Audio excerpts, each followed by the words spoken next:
not here for you, and no one's going to get hurt. Why does nobody ever believe me when I say that? The year is 2080 in this binary domain, brought to you by Sega and Sega's Yakuza team. Is that Yakuza or Yakuza? I forget. But yeah, it was released in February 2012, and shockingly enough, I managed to pick it up for quite cheap later on that year. This was released on the PlayStation 3, the 360, and the PC. This is the PS3 footage that I got here. And on the face of things, this kind of looks like a technological clone of Gears of War. Just kind of.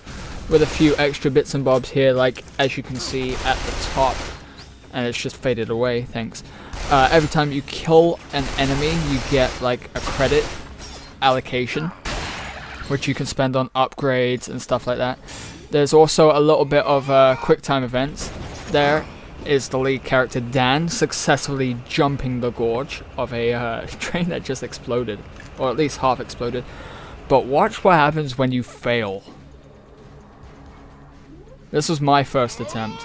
And no, the dramatic fading to monochrome doesn't happen in the full game. That was just a little artistic flair on my count, for what little there is.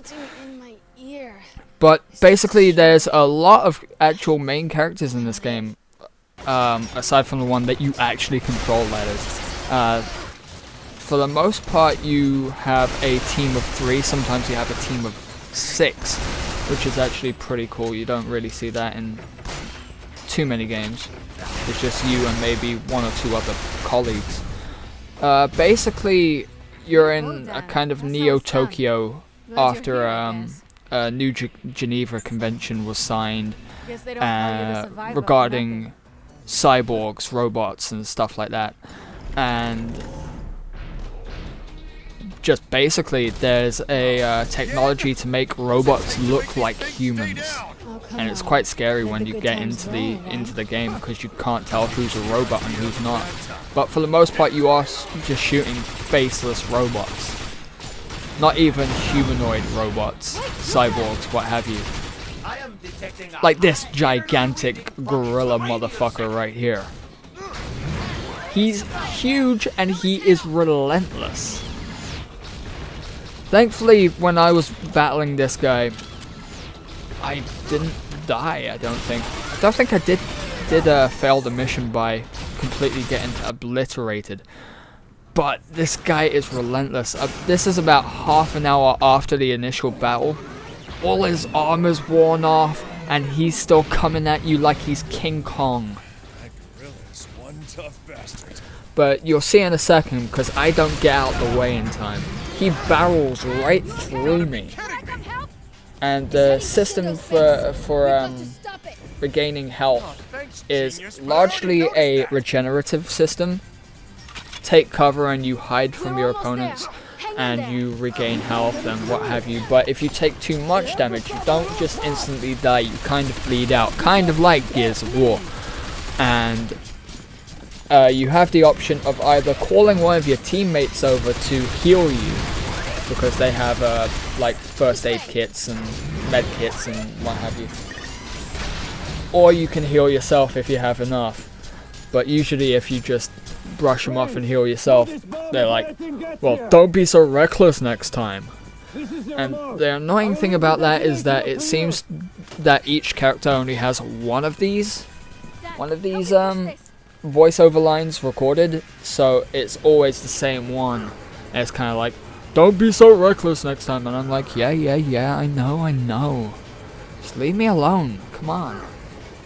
Just consider shooting the guy instead of chastising me for being in the way. Blah blah blah.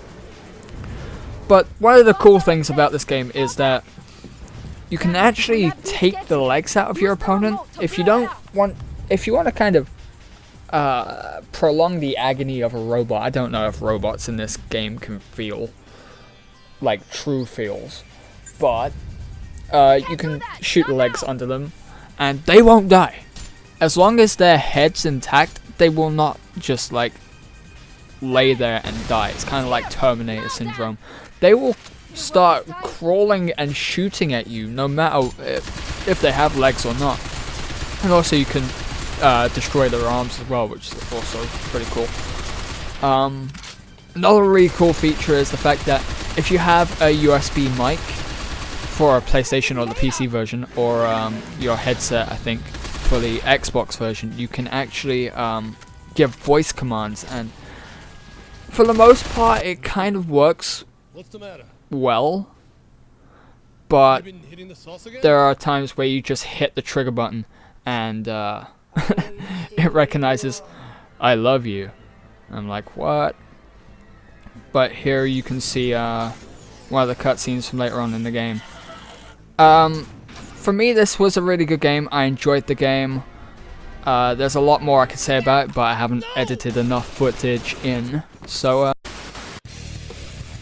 thanks for watching this video. If you liked it, please hit like and subscribe. Follow me on Twitter at WordsFromPrism, or follow me on Facebook at facebook.com/FromPrism. Thanks, and I'll catch you in the next video.